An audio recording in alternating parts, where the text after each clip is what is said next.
प्रशंसा करो प्रभु की, प्रशंसा करो प्रभु की, प्रशंसा करो प्रभु की। आज का दिन बहुत ही अद्भुत दिन है। आज बहुत से हिंदू डर रहे हैं क्योंकि आज हैदराबाद की सड़कों पर अपनी कारों में चलते हुए कल के दिन वहां के सभी मुसलमान भाइयों ने विरोध में काले झंडे लगाए थे और साथ ही उन्होंने सम्मान पूर्वक आयतुल खमेनी साहब की तस्वीरों को भी अपनी गाड़ियों पर लगाया हुआ था। अपनी मांगों को लेकर कड़ा विरोध जताते हुए प्रदर्शनकारियों के एक बड़े समूह ने मुख्य सड़क पर उतरकर एक विशाल रैली निकाली थी।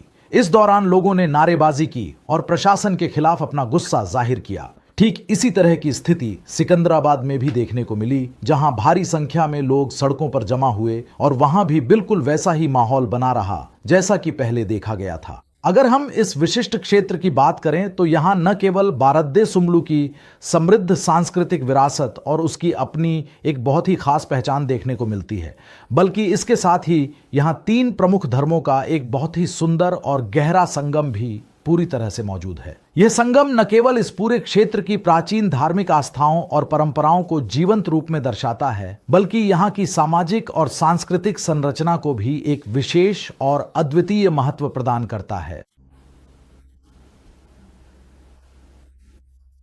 यदि हम आज के समय में 80 करोड़ लोगों की विशाल जनसंख्या के बारे में बात करते हैं तो हमें यह समझना होगा कि 80 करोड़ लोग वास्तव में एक बहुत बड़ी और प्रभावशाली शक्ति होते हैं, जो किसी भी देश की दिशा और दशा को पूरी तरह से बदलने का सामर्थ्य रखते हैं और उनकी सामूहिक उपस्थिति को कभी भी नजरअंदाज नहीं किया जा सकता है।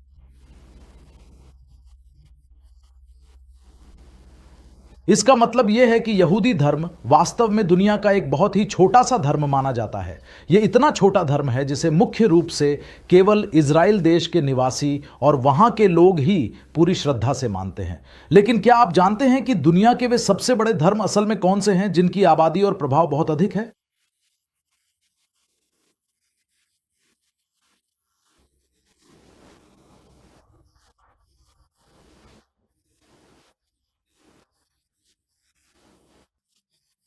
चौथा बिंदु यह है कि अगर हम अब्राहम के बारे में बात करें तो यहूदी धर्म की शुरुआत उन्हीं से हुई है। इतना ही नहीं, बल्कि अब्राहम के वंश से ही अरब लोग और इस्लामिक परंपराओं को मानने वाले लोग भी आए हैं। इस प्रकार यह स्पष्ट है कि यहूदी धर्म का पूरा इतिहास और इसकी विरासत वास्तव में अब्राहम के जीवन और उनके द्वारा दिखाए गए मार्ग पर ही आधारित है।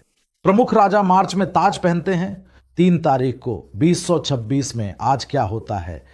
तो अब्राहमिक धर्मों में अब्राहम से उत्पन्न हुए इन 3 धर्मों में, यानी कि ईसाई धर्म, इस्लाम और यहूदी धर्म, ईसाई धर्म, इस्लाम और यहूदी धर्म, इन तीनों धर्मों में आज का दिन सबसे बड़ा दिन माना जाता है।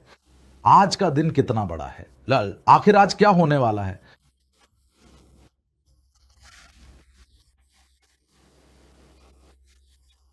इटली देश में ही आज बहुत से ऐसे समर्पित ईसाई मौजूद हैं जिन्हें कई महत्वपूर्ण भविष्यवाणियां अच्छी तरह पता हैं। वे लोग वास्तव में इन भविष्यवाणियों की सेवा करने वाले लोग हैं, विशेष रूप से पवित्र बाइबल में विस्तार से लिखी गई भविष्यवाणियां, क्योंकि अब सर्वशक्तिमान भगवान इस दुनिया में कुछ बहुत ही अद्भुत और अलौकिक बातें घटित करने जा रहे हैं। अगर हम ध्यान दें तो अब इस्लाम धर्म के भीतर भी मुख्य रूप से 2 अलग अलग शाखाएं मौजूद हैं। एक हैं शिया मुस्लिम और दूसरे हैं सुन्नी मुस्लिम। मुसलमान समुदाय के लोग बहुत बहुत दुखी हैं और वे काफी गहरी पीड़ा में हैं। असलियत में वहां क्या हुआ था, इस बात से आप सभी वाकिफ हैं। अब अगर आप अपना टीवी ऑन करें या यूट्यूब खोलें तो आपको सब समझ आ जाएगा। युद्ध शुरू हो गया है। यह युद्ध कैसे शुरू हुआ? युद्ध कैसे प्रारंभ हुआ? 28 फरवरी साल 2026 की उस ऐतिहासिक तारीख को इजरायली सेना ने अचानक एक बहुत ही शक्तिशाली मिसाइल सीधे ईरान की सीमा के भीतर दाग दी। इस एक मिसाइल हमले ने पूरे क्षेत्र में तबाही मचा दी और इसी के साथ दोनों देशों के बीच एक भीषण और विनाशकारी युद्ध की औपचारिक शुरुआत हो गई। हमले के बाद के कुछ ही तनावपूर्ण घंटों के भीतर ईरान के सर्वोच्च और सुप्रीम लीडर को इस गंभीर स्थिति पर विचार करने और अपनी अगली रणनीति तैयार करने के लिए मजबूर होना पड़ा। संयुक्त राज्य अमेरिका के सैन्य ठिकाने दुनिया के जिन जिन अलग अलग देशों में स्थित हैं, ईरान ने उन सभी देशों के ठिकानों को निशाना बनाते हुए अपनी शक्तिशाली मिसाइलों से भीषण हमला किया है और उन पर कई मिसाइलें दागी।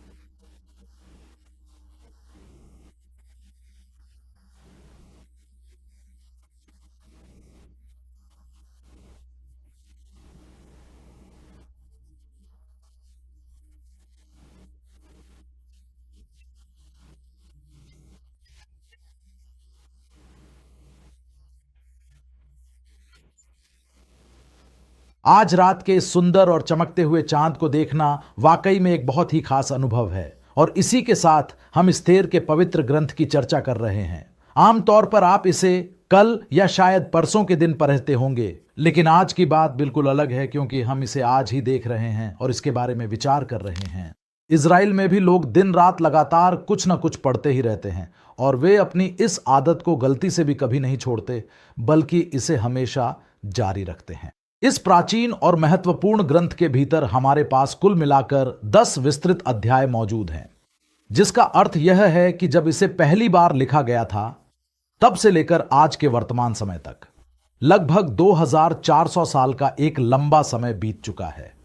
पूरे 2400 साल पहले रची गई 10 अलग अलग अध्यायों वाली यह अद्भुत किताब वास्तव में इतिहास का एक अनमोल हिस्सा है।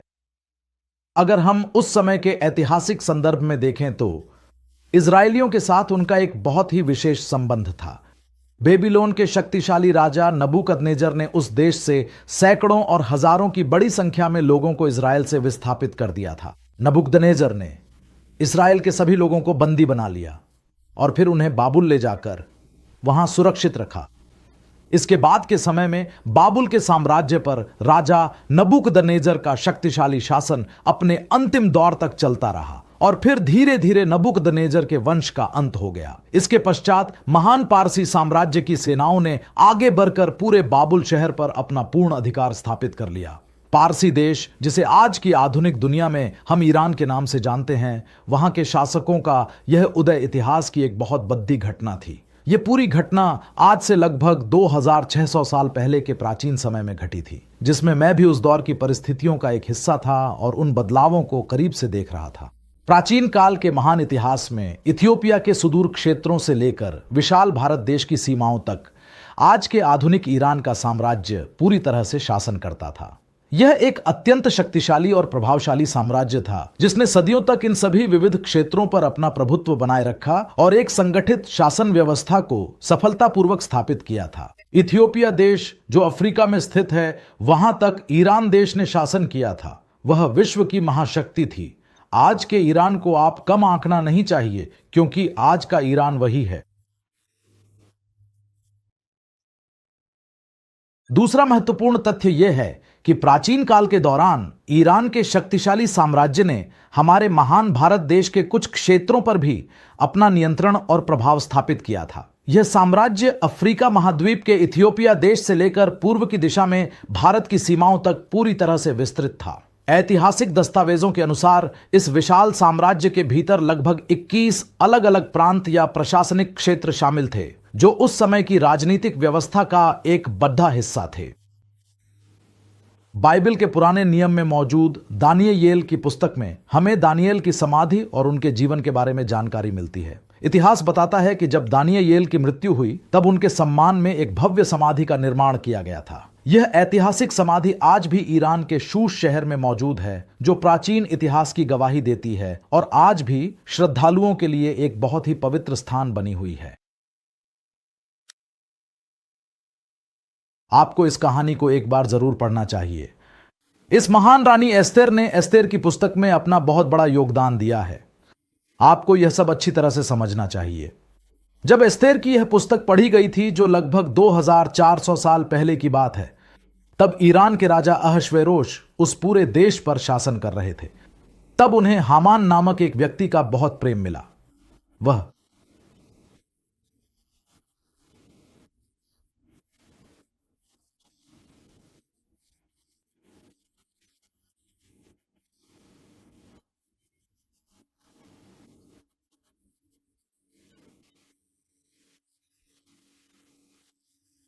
जब भी महान महाराजा इस भव्य महल के भीतर पधारे, या जब कभी भी राजा उस विशाल किले के अंदर आए, तो वहां उपस्थित सभी लोग पूरी श्रद्धा के साथ उनके सामने सम्मानपूर्वक झुकना चाहते थे।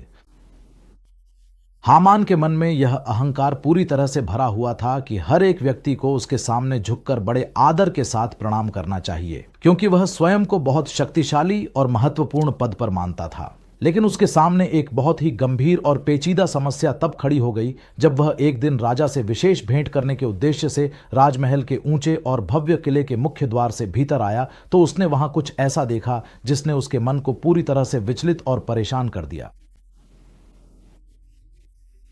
उसने न तो सुबह की शुरुआत में गुड मॉर्निंग कहा, न ही दोपहर के समय गुड आफ्टरनून, न शाम को गुड इवनिंग और न ही रात के वक्त गुड नाइट कहा। यहां तक कि उसने एक साधारण सलाम तक नहीं किया।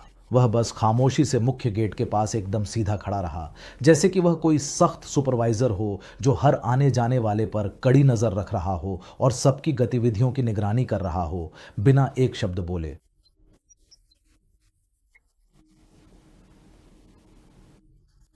वह वहां पूरी मजबूती के साथ सीधा खड़ा नहीं था, फिर भी उसके खड़े होने का अंदाज ऐसा था जैसे वह कोई बिल्कुल ही अलग और प्रभावशाली व्यक्ति हो। चाहे वह दुनिया का कितना भी बड़ा और शक्तिशाली सुप्रीम लीडर क्यों ना माना जाता हो, उन दोनों के बीच की स्थिति और माहौल अब पूरी तरह से बदल चुका था और एक नई गंभीरता वहां साफ दिखाई दे रही थी।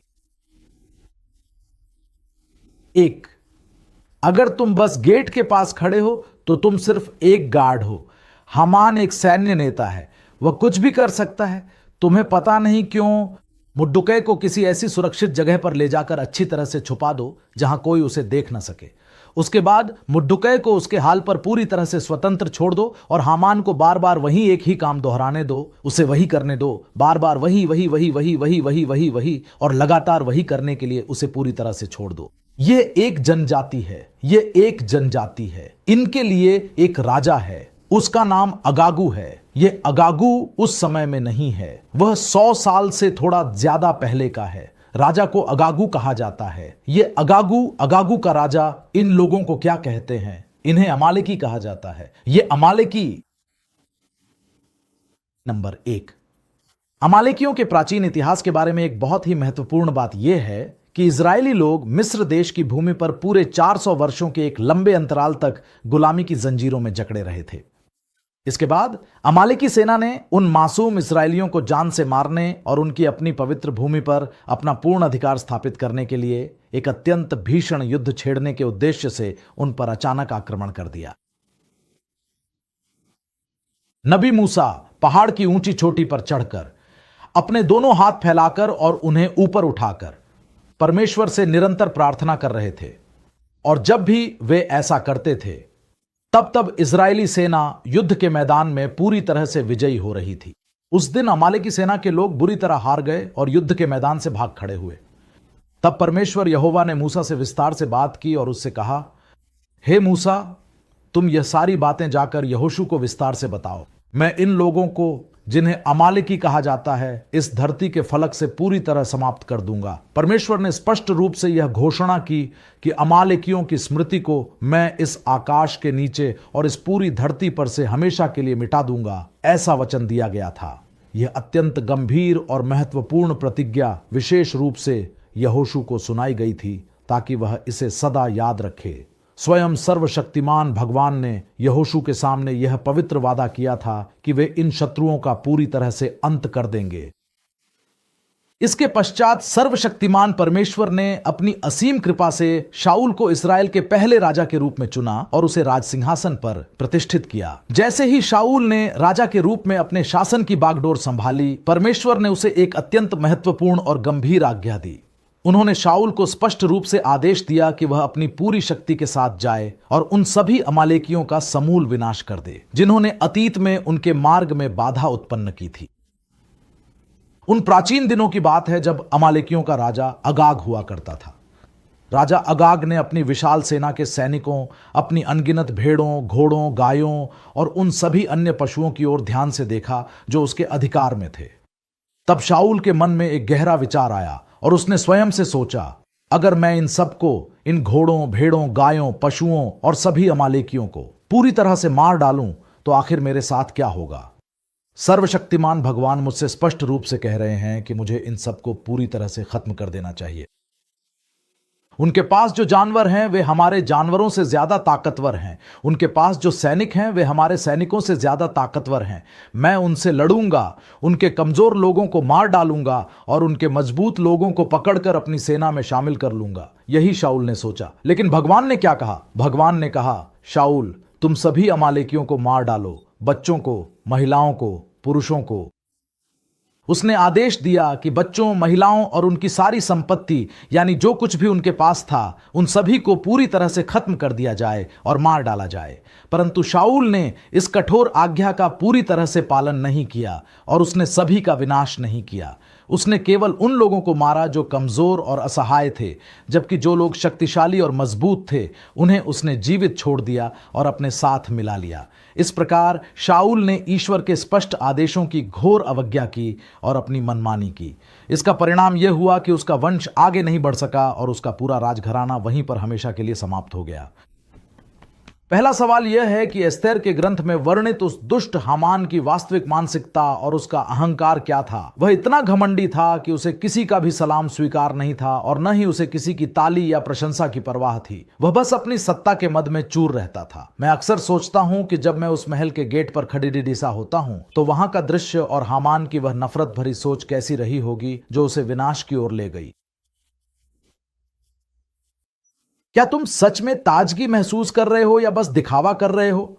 ठीक है, मैं तुम्हारे लिए कुछ खाने को लाता हूं, तुम कुछ भी नहीं खाओगे।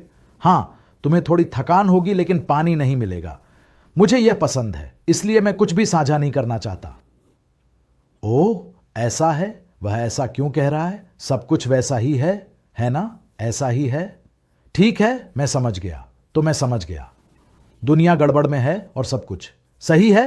हमने अपने मन में यह विचार किया था कि हम उन्हें निश्चित रूप से मार देंगे, लेकिन फिर दुर्भाग्यवश हम वह भीषण युद्ध हार गए।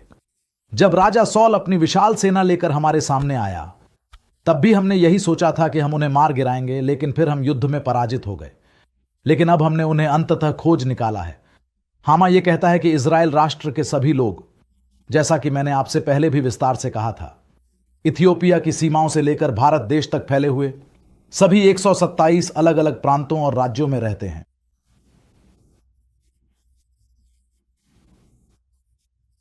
पूरे साम्राज्य के 127 अलग अलग राज्यों में इजरायली लोग हर एक जगह पर फैले हुए हैं। वे सभी 127 प्रांतों के कोने कोने में बसे हुए हैं। हां, इन सभी 127 प्रांतों में ये लोग रह रहे हैं। अब दुष्ट हामा यह क्रूर प्रस्ताव देता है कि इन सभी इजरायलियों को, चाहे वे कहीं भी हों, एक ही निश्चित दिन के भीतर पूरी तरह से जडीडीएच से खत्म कर देना चाहिए और उनका नामो निशान मिटा देना चाहिए। हामान के मन में यह क्रूर विचार गहराई से समाया हुआ था कि इस पूरी धरती पर इजराइल का नाम और निशान पूरी तरह से मिट जाना चाहिए और उसका अस्तित्व ही हमेशा के लिए समाप्त हो जाना चाहिए। यह विनाशकारी सोच पूरी तरह से उसकी अपनी ही व्यक्तिगत उपज थी और यह उसके पूर्वजों या उसके वंशजों से विरासत में मिली हुई कोई पुरानी विचारधारा बिल्कुल भी नहीं थी। परंतु उसी समय यह भविष्यवाणी भी की गई थी कि इन्हीं इस्राएलियों के पवित्र वंश में से एक विशेष पुत्र का जन्म होगा जो आने वाले समय में इतिहास की पूरी धारा को ही बदल कर रख देगा। वह राजकुमार शैतान के सिर पर प्रहार करेगा। अगर शैतान के सिर पर प्रहार नहीं होना चाहिए तो वह राजकुमार इजराइल में कोई महिला नहीं होनी चाहिए। अगर वह राजकुमार नहीं होना चाहिए तो पूरी जाति को ही मिटा देना चाहिए। यही शैतान ने सोचा। शैतान का उपयोग करने वाले लोग स्वर्गदूत हैं। उन्हीं स्वर्गदूतों में से जो आया वह अगाग नामक राजा है। हामान उसी प्राचीन वंश का वंशज है। यह वही दुष्ट हामान है जिसका वर्णन हम एस्तेर की पवित्र पुस्तक में विस्तार से पाते हैं, जहां वह यहूदियों के विरुद्ध षड्यंत्र रचने के लिए बार बार चिट्ठियां डालता है। उन विशेष चिट्ठियों को उस समय की भाषा में पूर कहा जाता था, जिसका अर्थ भाग्य तय करना होता है। वह बहुत ही सावधानी और क्रूरता के साथ उन चिट्ठियों को डालता है ताकि अपना उद्देश्य पूरा कर सके। वह बार बार चिट्ठियां, वही चिट्ठियां डालता रहता है ताकि सही समय का चुनाव कर सके। सबसे पहली बात यह है कि वह चिट्ठियां डालकर अपने काम के लिए एक विशेष तारीख तय करता है। अब इसके बाद हम विस्तार से यह पढ़ेंगे कि आगे क्या घटित हुआ, तो आप सभी यहां ध्यान से देखिए। हम एस्तेर की पुस्तक का अध्ययन कर रहे हैं। जी हां, एस्तेर की पुस्तक और उसका 3रा अध्याय, जहां यह स्पष्ट रूप से लिखा है कि पहले महीने के 13वें दिन राजा के सभी लेखकों को विशेष रूप से बुलाया गया था ताकि वे राजा के आदेशों को लिख सकें। हामान द्वारा जारी किए गए आधिकारिक और शाही आदेशों के पालन में साम्राज्य के कोने कोने में स्थित सभी दूर दराज के प्रांतों और क्षेत्रों में इस बात का व्यापक प्रचार प्रसार किया गया कि महाराज के अधीन कार्य करने वाले समस्त उच्चाधिकारियों, क्षेत्रीय अधिपतियों, स्थानीय शासकों और अन्य सभी महत्वपूर्ण राज्याधिकारियों को प्रत्येक प्रांत की अपनी विशिष्ट भाषा और लिपि में यह अत्यंत महत्वपूर्ण सूचना और राजकीय संदेश विस्तार पूर्वक पहुंचाया गया। 10वीं बात यह है कि अदार नामक 12वें महीने की 13वीं तारीख को, उसी अदार नामक 12वें महीने की 13वीं तारीख को यह सब हुआ। उन सभी लोगों को स्पष्ट रूप से सूचित किया गया था कि वे पूरी निष्ठा के साथ इसका पालन करें। राजा के विशाल साम्राज्य के सभी प्रांतों में, दूर दराज के क्षेत्रों से लेकर राजधानी तक, यह शाही आदेश पूरी तरह से लागू किया गया था और हर एक नागरिक को इस आज्ञा का पालन करने का निर्देश दिया गया था ताकि राजा की इच्छा पूरी हो सके। 8वें महीने की 13वीं तारीख के शुभ दिन पर यह शाही आदेश पूरी तरह से जारी किया गया था। कृपया इस महत्वपूर्ण तिथि को अच्छी तरह से याद रखें। इसके बाद 12वें महीने की 13वीं तारीख को साम्राज्य के सभी 127 प्रांतों के लिए हामान ने एक विशेष पत्र भेजा। उस पत्र में महाराजा की ओर से स्पष्ट निर्देश दिए गए थे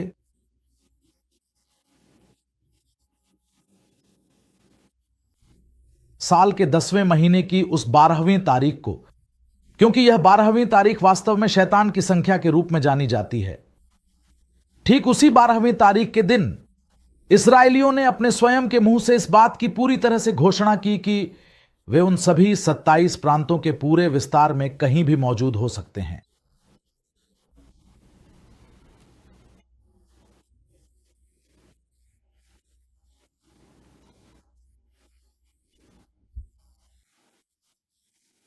यह पूरी घटना और इससे जुड़ी तमाम गतिविधियां प्राचीन और ऐतिहासिक ईरान देश की सरजमी पर ही घटित हुई थीं। उसी महान ईरान देश के शाही दरबार में एक अत्यंत महत्वपूर्ण और आधिकारिक राजकीय आदेश भी पूरी सावधानी के साथ विस्तार से लिखा गया था, जिसका प्रभाव दूर दूर तक महसूस किया गया। एक पत्र लिखा गया जो ईरान देश से भेजा गया था। वह पत्र 127 प्रांतों तक पहुंचा। इथियोपिया से लेकर भारत तक के बीच में जितने भी 127 राज्य थे, उन सभी को भेजा गया।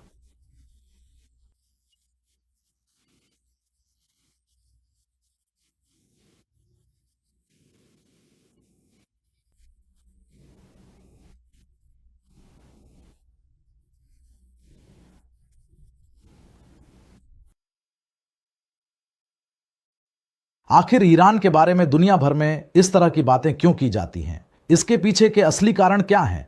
और सिर्फ इतना ही नहीं, बल्कि ईरान के सबसे शक्तिशाली सर्वोच्च नेता अयातुल्ला अली खामेनेई के शासन और उनके फैसलों के बारे में भी अक्सर इस तरह की चर्चाएं क्यों होती रहती हैं?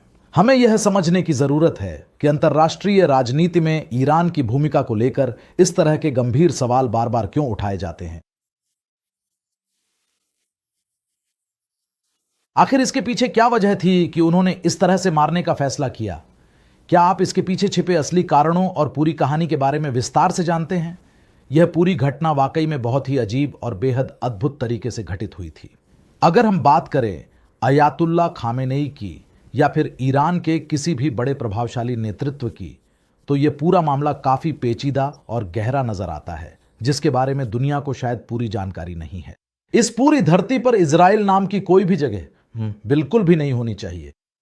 दुनिया के इस नक्शे पर इजराइल नाम की कोई भी जगह इस पूरी धरती पर कहीं भी मौजूद नहीं होनी चाहिए, और इसके साथ ही इजराइल की पूरी जाति को भी इस धरती पर रहने का कोई अधिकार नहीं होना चाहिए। उसके मन के भीतर आज भी वही पुरानी गहरी दुश्मनी बसी हुई है और वही पुराना बैर आज भी उसके दिल में पूरी तरह से समाया हुआ है। अगर आप गहराई से इजराइल के प्राचीन पवित्र ग्रंथ के पन्नों को पलटकर विस्तार से देखेंगे तो आपको पता चलेगा कि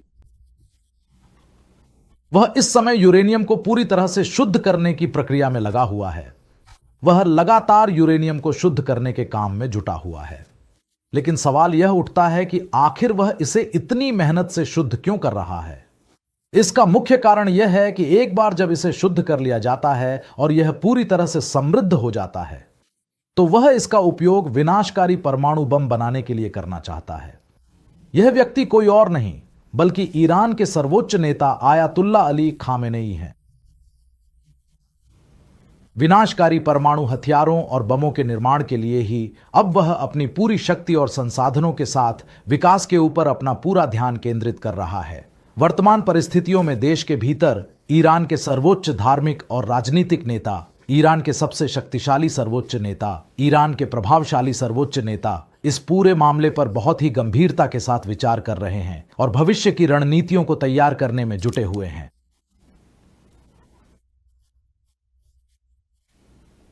उसके लिए अब ये लोग दुश्मन नहीं हैं, उसके लिए उस देश से कोई दुश्मनी नहीं है। ये पुरानी दुश्मनी, ये नफरत, ये कड़वाहट, ये सब अब उसके दिल से पूरी तरह खत्म हो चुकी है। अब उसके मन में न तो किसी व्यक्ति के लिए और न ही उस देश के लिए कोई बैर या शत्रुता बाकी है। इजराइल राष्ट्र और वहां के नागरिक अब उसके लिए कोई विरोधी नहीं रहे, बल्कि वह अब शांति और आपसी समझदारी के साथ आगे बढ़ना चाहता है। लगभग 2400 साल पहले के उस प्राचीन समय में पवित्र एस्तेर ग्रंथ में लिखी गई बातों के अनुसार अब किसी भी प्रकार के युद्ध या हथियारों की कोई आवश्यकता नहीं रह गई है। वह उन्हीं गलियों और उन्हीं जगहों की बात कर रहा है जहां उसका जन्म हुआ था और जहां वह खेल कर बड़ा हुआ था, हामान नामक उस व्यक्ति के बारे में जिसने इतिहास में अपनी एक अलग पहचान छोड़ी थी।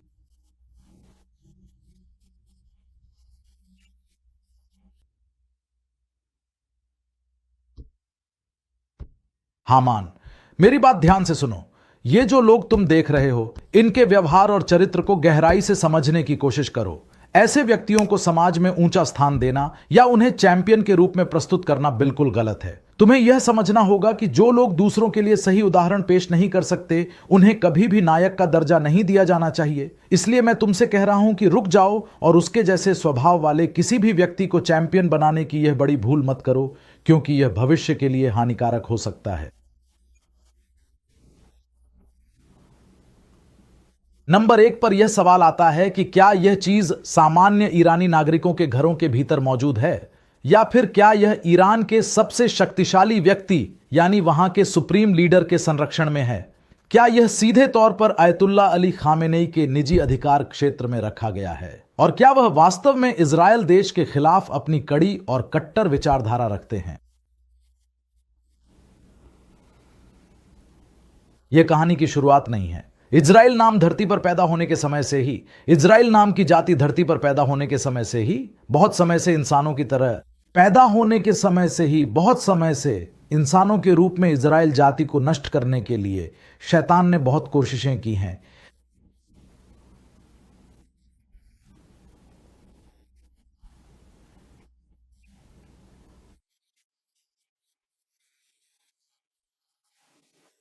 उन्होंने पूरे 3 दिनों और 3 रातों तक अन्न का एक दाना भी नहीं चखा और पानी की एक बूंद तक को नहीं छुआ, बल्कि पूरी श्रद्धा और अटूट विश्वास के साथ उपवास रखते हुए सर्वशक्तिमान परमेश्वर के चरणों में बैठकर निरंतर प्रार्थना और विनती की। इसके कुछ समय पश्चात प्रभु ने उनकी पुकार सुनी और उस दुष्ट हामान को, जिसने उनके विनाश की योजना बनाई थी, उसी के जाल में फंसाकर पूरी तरह से नष्ट करवा दिया और उसे उसके किए की उचित सजा दी।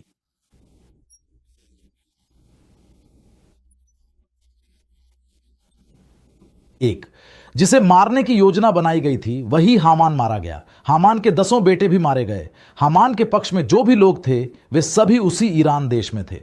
उसी ईरान देश में एक ही दिन में 500 लोग मारे गए। ईरान देश में जो लोग इजरायलियों को मारने की योजना बना रहे थे, उन्हें उसी दिन पूरी तरह से मार डाला गया। इजरायली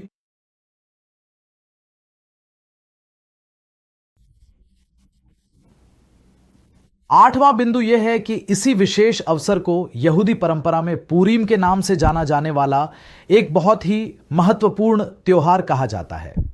यदि आपकी अनुमति हो और आप इसे विस्तार से सुनना चाहें, तो मैं निश्चित रूप से आपके लिए इसे पूरा पीपारेच कर सुनाना चाहूंगा। अभी जो मैंने आपके सामने प्रस्तुत किया है, वह पवित्र बाइबल के एस्तेर नामक ग्रंथ के 9वें अध्याय की 26वीं आयत से लिया गया एक अंश है। 10 उन सभी महत्वपूर्ण बातों को पूरी तरह से ध्यान में रखते हुए और जो कुछ भी उन्होंने अपनी आंखों से देखा था और जो कुछ भी जानकारी उनके पास आई थी, उन सभी तथ्यों को गहराई से ध्यान में रखते हुए यहूदी लोग यहूदी लोगों ने उन विशेष 2 दिनों के उत्सव के बारे में विस्तार से लिखित रूप में एक उचित व्यवस्था तैयार की। తర్వాత వాళ్ళు పండగని సెలబ్రేట్ చేసుకున్నారు. ఆ పండగనే పూరీము అంటారు. ఆ ఒక్క వచనం చదివి నేను ముగిస్తాను. ఎస్తేరు గ్రంథం 9వ అధ్యాయం. ఎస్తేరు గ్రంథం 9వ అధ్యాయము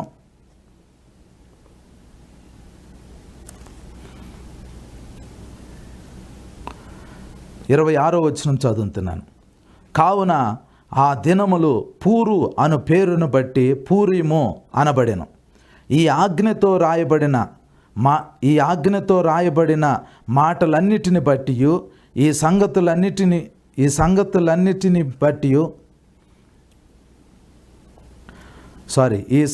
బట్టి తాము చూచిన దాన్నంతటిని బట్టి తమ మీదకి వచ్చిన దానిని బట్టి యూదులు ఈ 2 దినములను గూర్చి రాయబడిన ప్రకారముగా ప్రతి సంవత్సరము వాటి నియామక కాలమును బట్టి వాటిని ఆచరించదమనియు ఈ దినములు తరతరములుగా ప్రతి కుటుంబములోను ప్రతి సంస్థానములోను ప్రతి పట్టణంలోను జ్ఞాపకం చేయబడినట్లుగా ఆచరించదమనియు పూరీము అను ఈ దినమును యూదులు ఆచరింపకయు తమ సంతతి వారు వాటిని జ్ఞాపకమించుకొనకయు మానకుండునట్లు నిర్ణయించుకొని ఆ సంగతిని మరచిపోకుండునట్లు తమ మీదను తమ సంతతి వారి మీదను తమతో కలుసుకొని వారి మీదను అది ఒక బాధ్యతగా ఉండునని ఒప్పుకొనిరి. అప్పుడు పూరీమును గూర్చి రాయబడిన ఈ 2వ ఆజ్ఞను దృఢపరచుటకు అబీహాయేలు కుమార్తెయును రాణియునైన ఎస్తేరును యూదుడైన మొర్దెకయ్యును ఖండితముగా రాయించిరి. మరియు యూదుడైన మొర్దెకయ్యును రాణి అయిన ఎస్తేరును యూదులకు నిర్ణయించిన దానిని బట్టి వారు ఉపవాస విలాప కాలములు ఏర్పరచుకొని అది తమ మీదనో తమ వంశపు వారి మీదనో ఒక బాధ్యత అని ఎంచుకొని వాటిని జరిగించదమని ఒప్పుకొనిన ప్రకారముగా ఈ పూరీము అను పండుగ దినములను స్థిరపరచుటకు అతడు అహష్వేరోషు యొక్క రాజ్యమందుండు 127 సంస్థానములలోనున్న యూదులకు అందరికీ వారి క్షేమము కోరినట్టియు సాధ్యములగొన్నట్టియు మాటలు గల పత్రికలు పంపెను. ఈలాగున ఎస్తేరు యొక్క ఆజ్ఞ చేత ఈ పూరీము యొక్క సంగతులు స్థిరమై గ్రంథంలో రాయబడెను. అదండి పూరీము అనే పండగని మొర్దెకై ఎస్తేరు వాళ్ళు ఇశ్రాయేలీలకి జరుపుకోమని చెప్పారు. ఆ పూరీము అనే పండగ రోజే హామాన్ యొక్క సంతతిని హామాన్ యొక్క పిల్లల్ని హామానుకి సంబంధించిన వాళ్ళని ఇశ్రాయేలీల్ని భూమి మీద లేకుండా చేయాలనుకున్న వాళ్ళందరినీ చంపేశారు. ఆశ్చర్యమైన విషయం ఏంటంటే ఈ ఇరాన్ యొక్క సుప్రీం లీడర్ ఆయతుల్లా అలీ ఖమేనీని పోయిన నెలలో చంపొచ్చు, లేదా 6 నెలల క్రితం చంపొచ్చు, లేదా వచ్చే నెలలో చంపొచ్చు, వచ్చే నెలలో చంపొచ్చు. అద్భుతమైన విషయం ఏంటంటే ఈ పూరీము పండగ అప్పుడే వేసేశారు. ఎస్తేరు గ్రంథంలో ఏం జరిగిందో ప్రజెంట్ డే ఈరోజు అది జరిగింది. ఎగ్జాక్ట్గా ఎస్తేరు అహష్వేరోషు రాజు యొక్క ప్లేస్లోనేమో ట్రంప్ ఉన్నాడు, డొనాల్డ్ ట్రంప్. హామాను స్థానంలోనేమో ఆయతుల్లా అలీ ఖమేనీ ఉన్నాడు. మొర్దెకై స్థలంలోనేమో బెంజమిన్ నెతన్యాహు ఉన్నాడు. మనం ఈరోజు ఎస్తేరు గ్రంథం నెరవేరటం చూస్తున్నాం. ఇప్పుడు ప్రజెంట్ మీరు ఇశ్రాయేల్ దేశం వెళ్తే వాళ్ళు పూరీము పండగ ఈరోజు జరుపుకుంటున్నారు. ఈరోజు వాళ్ళు పాటలు పాడుతూ ఎస్తేరు గ్రంథాన్ని చదువుతున్నారు.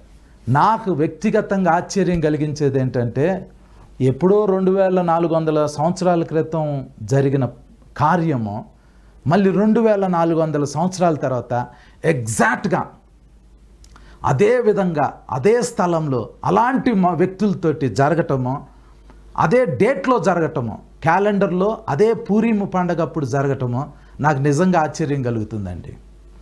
ఇందాక చెప్పాను కదా, కొంతమంది ఆయతుల్లా అలీ ఖమేనీ చనిపోయినందుకు ఏడుస్తున్నారు, కొంతమంది సంతోషిస్తున్నారు. నాలాంటి వాళ్ళు చూసి బైబిల్లో ఇంత యాక్యురేట్గా ఎలా జరుగుతుంది అని ఆశ్చర్యంతో ఉంటున్నాం. ఇక్కడ ఇంకొక విషయం మీరు గమనించాలి. ఇరాన్ అనేది ఇప్పుడు కుప్పగూలిపోతుంది. పెట్రోల్ రేట్లు చాలా భయంకరంగా పెరగబోతున్నాయి. పెట్రోల్ పెరిగిన వెంటనే కరువు వచ్చింది. కరువు వచ్చిన వెంటనే చాలా అల్లకల్లోలం జరగబోతుంది.